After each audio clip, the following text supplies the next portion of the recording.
Hello students, welcome to the Alpha YouTube channel. जैसा कि आप लोग क्वालिटी वीडियोस आप देखते आ रहे हो एजुकेशन से रिलेटेड, तो आज मैं आपके लिए फिर इसी सीरीज में एक और वीडियो लेकर के आया हूं।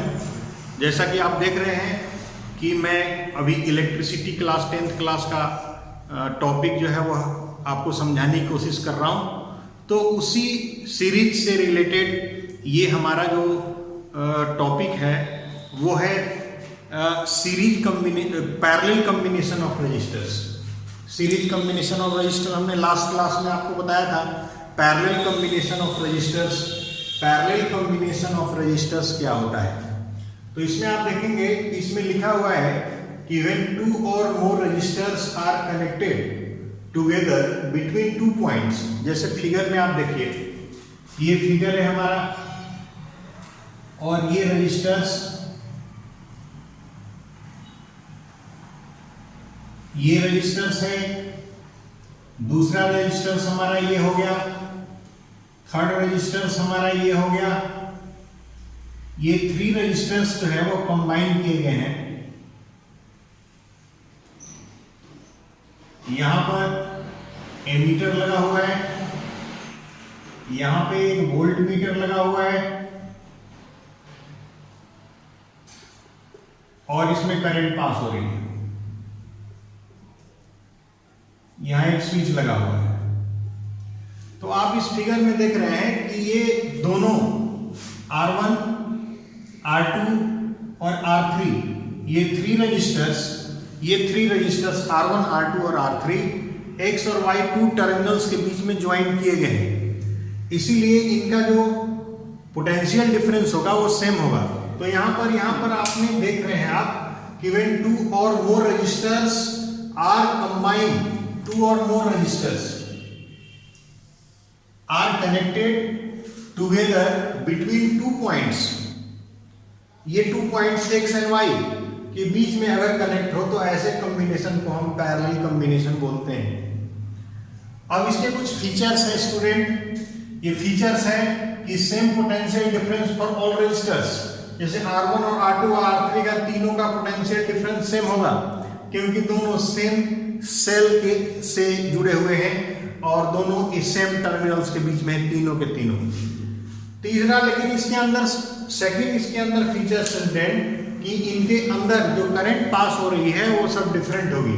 मतलब इसके अंदर अगर मान लो करंट पास हो रही है I1, तो इसमें करंट पास होगी I2 और इसमें करंट पास होगी I3। और ये जो करंट I1, I2, I3 पास हो रही स्टूडेंट, उनका एल्जेब्रिक सम जो होगा वो टोटल करंट के बराबर होगा। मतलब कि अगर मान लीजिए कि अगर इसमें I करंट पास हो रही है तो इसका टोटल जो सम होगा वो I1, I2 और I3 के इक्वल होगा। हाँ, तो students, expression for parallel combination of resistors. तो पैरेलल कॉम्बिनेशन ऑफ रजिस्टर्स में आप देख रहे हो कि R1, R2 और R3 3 रजिस्टर्स X और Y टर्मिनल के बीच में कनेक्टेड है। इसका पोटेंशियल डिफरेंस V है और V पोटेंशियल डिफरेंस इस सेल की है। यहां पर एक स्विच लगा हुआ है, एमीटर लगा हुआ है। अगर मान लीजिए कि एमीटर की रीडिंग जो दिखा रही है उसमें करंट I पास हो रही है, तो इसके अंदर I1, I2 और I3 इन तीनों का जो करंट होगा वो तीनों डिफरेंट होगा, लेकिन तीनों का पोटेंशियल डिफरेंस सेम होगा।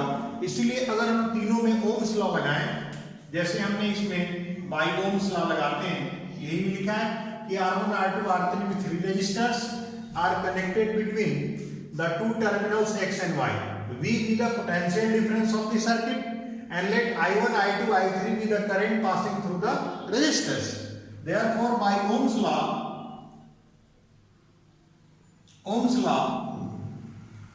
V is equal to IR1 or I1 is equal to V upon R1. Similarly, I2 is equal to V upon R2 और I3 is equal to V upon R3। ये equation 2 और ये equation 3। अब इसके मान लीजिए student, suppose कर लीजिए कि R1 R2 R3 के इक्विवेलेंट में एक हमारा रेजिस्टेंस है। इक्विवेलेंट मतलब इन तीनों के बदले में एक ऐसा रेजिस्टेंस है हमारे पास कि इन तीनों के बदले में अकेला काम कर रहा है, तो उसको इक्विवेलेंट रेजिस्टेंस कहते हैं। तो यहां पर लिखेंगे कि let Rp be equivalent resistors of three resistance.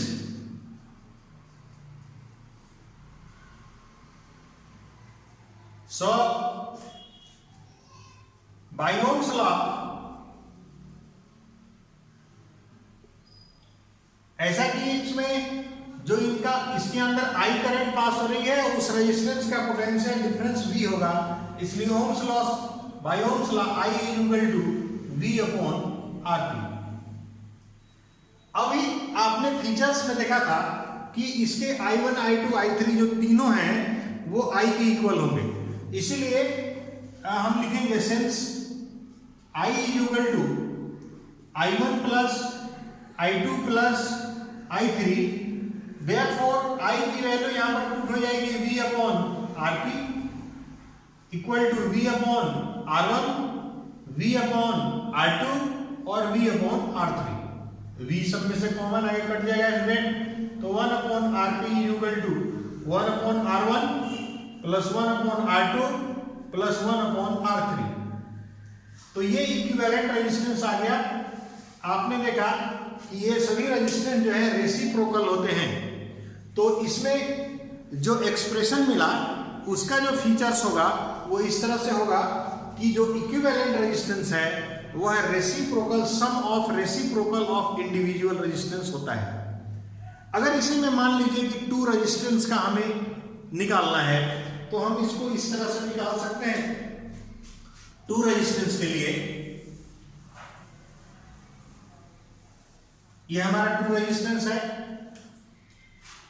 1 upon में RP equal to 1 upon R1 plus 1 upon R2 और 1 अपॉन में RP इक्वल टू ये हो जाएगा R1 R2 एलसीएम आ जाएगा स्टूडेंट, और यहाँ R1 प्लस R2 इसका रेसिप्रोकल कर देंगे तो RP equal to R1 R2 upon R1 plus R2। ये डायरेक्ट हम एक्सप्रेशन यूज कर सकते हैं टू रेजिस्टेंस के लिए। और अगर मान लीजिए कि सेम वैल्यू के रेजिस्टर्स अगर कंबाइन किए गए तो उसके लिए अलग फॉर्मूला है। जैसे अगर मान लो कि हमारे पास बहुत सारे रजिस्टर्स हैं, n रजिस्टर्स हैं और सबकी वैल्यू सेम है, तो 1 by RP is equal to 1 by R plus 1 by R plus 1 by R plus 1 by R, कहां तक? n तक, टू n तक। तो इन सबको अगर आप प्लस करोगे तो 1 by RP equal to 1 n upon में R हो जाता है।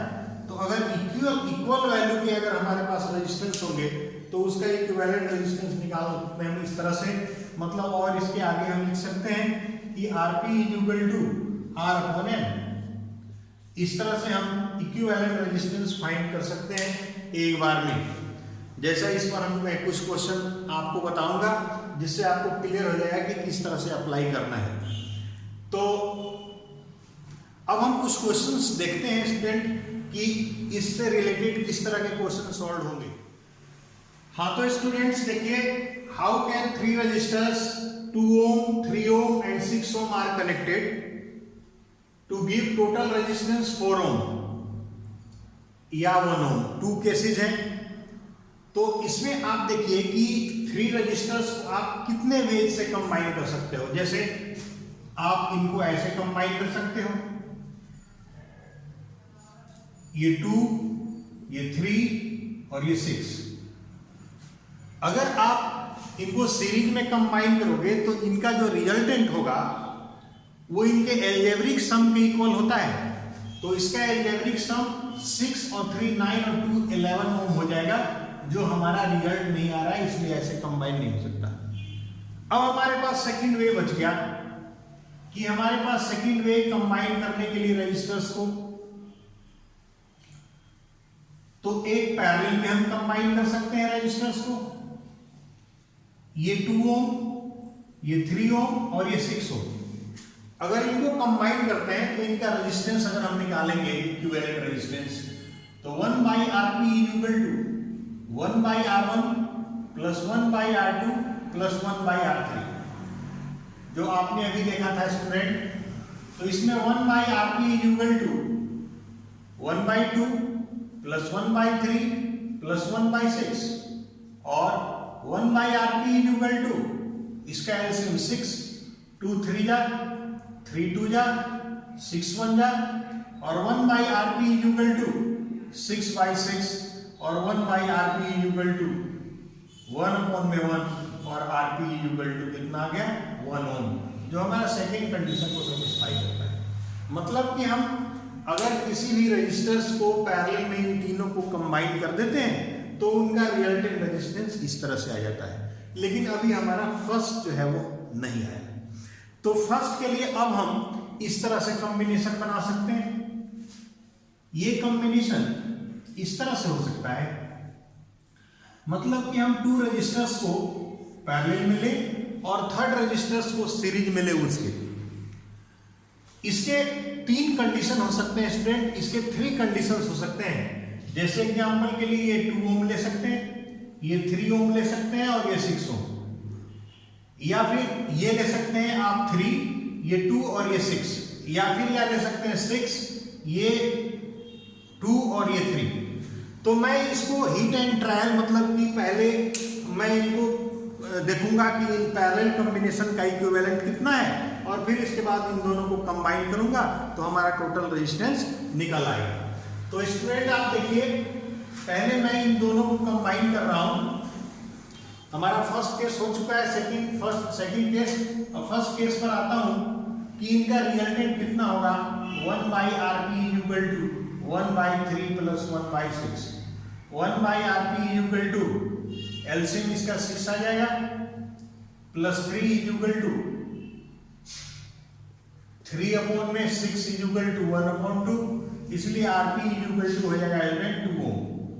अब ये और ये टोटल जो है हमारे पास आ गया 2 ओम, ये दोनों सीरीज में है, तो इसलिए टोटल रेजिस्टेंस हो जाएगा सीरीज का वो R1 प्लस R2, मतलब कि जो इसके अंदर हमारे पास रेजिस्टेंस आया है 2 ओम और ये 2 ओम और ये मिलाकर के 4 ओम हो गया।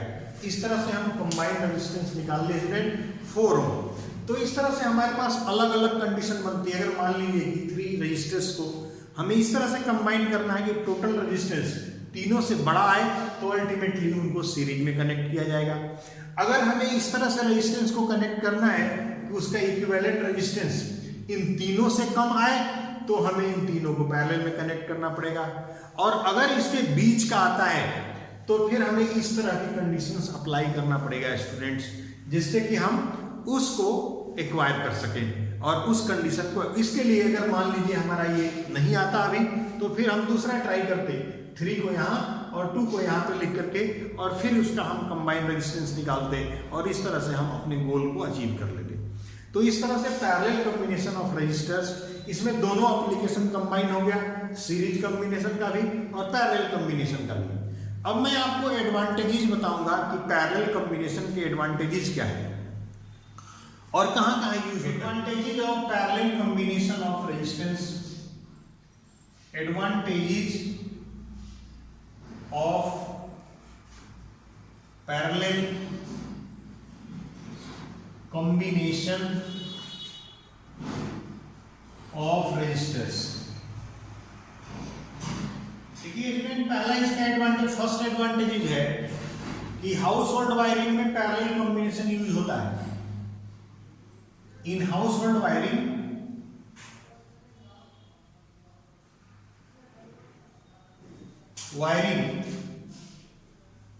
Parallel combination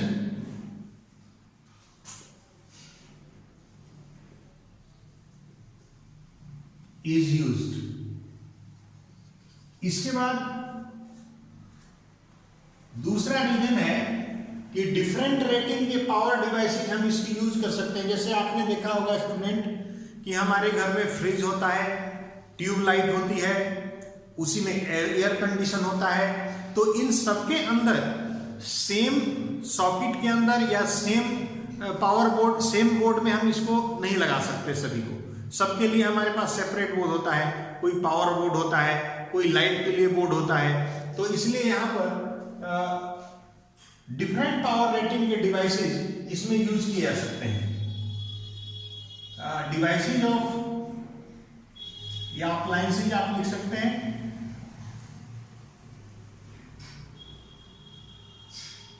of different power rating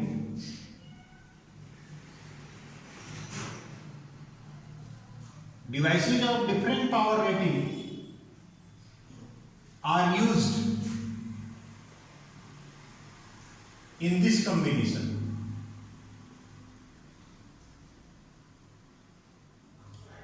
And they properly work. They properly work. ऐसा नहीं कि वो ठीक से काम नहीं करेंगे, वो बिल्कुल ही अपना बेस्ट देंगे जो उनको देना चाहिए। ये उनके एडवांटेजेस थे students parallel combination of resistors के। अब हमारे पास कुछ और क्वेश्चंस हैं जिसका डिस्कशन में अभी। अब देखिए स्टूडेंट, हमारे पास एक क्वेश्चन आ रहा है कि ये जो क्वेश्चन लिखा हुआ है कि ये हमारे पास 2 रजिस्टर्स हैं, एक 1 ओम और एक 10⁻³ ओम का। अगर इनको सीरीज में कंबाइन किया जाए, इन दोनों रजिस्टर्स को सीरीज में कंबाइन करें तो इसका जो रिजल्टेंट रेजिस्टेंस होगा वो कितना हो सकता है, गेस कीजिए कि इनका रिजल्टेंट रेजिस्टेंस कितना हो सकता है, ये गेस करना है। तो हमने अभी आपको भी बताया था कि अगर 2 और मोर रजिस्टर्स को सीरीज में कंबाइन किया जाता है तो उनका रिजल्टेंट रेजिस्टेंस जो होगा वो जो सबसे बड़ा वाला रेजिस्टेंस है उससे ग्रेटर होगा। इसलिए हम इसमें गैस कर सकते हैं कि इसका जो सीरीज कॉम्बिनेशन का रेजिस्टेंस होगा बिना कैलकुलेशन किए हुए मोर देन 10⁻³ ओम। इसमें भी अगर हम इसमें गेस करना चाहें तो इसमें आ जाएगा कि मोर देन 10⁻⁶ ओम। इससे बड़ा होगा इनका कंबाइंड रेजिस्टेंस सीरीज में होगा तो। और अगर इसको पैरेलल में कंबाइन करें, पैरेलल कॉम्बिनेशन, तो इन दोनों का रेजिस्टेंस कंबाइन करेंगे तो 1 ओम से लेसन होगा, लेस देन 1 ओम, लेस देन 1 ओम। चाहे कितना भी हो कैलकुलेशन करने के बाद, लेकिन ये डेफिनेटली 1 ओम से कम आएगा और ये डेफिनेटली 10 ओम से कम आएगा, लेस देन 10 ओम।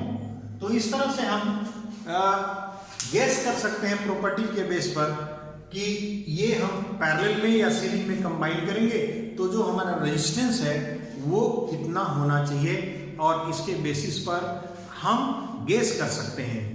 तो ये आपको पैरेलल और सीरीज कॉम्बिनेशन ऑफ रजिस्टर्स जो है आपको समझ में आ गया होगा। अब अगर आपको अच्छा लगा होगा या आपको अच्छा समझ में आया होगा तो आप इसको लाइक कर दीजिए, शेयर कीजिए और सब्सक्राइब कीजिए, जिससे हम और अच्छा वीडियो आपके लिए लेकर के आएँ और नेक्स्ट क्लास में आपको इसका जो नेक्स्ट टॉपिक है उसको आपको पूरा कर दें। That's all student.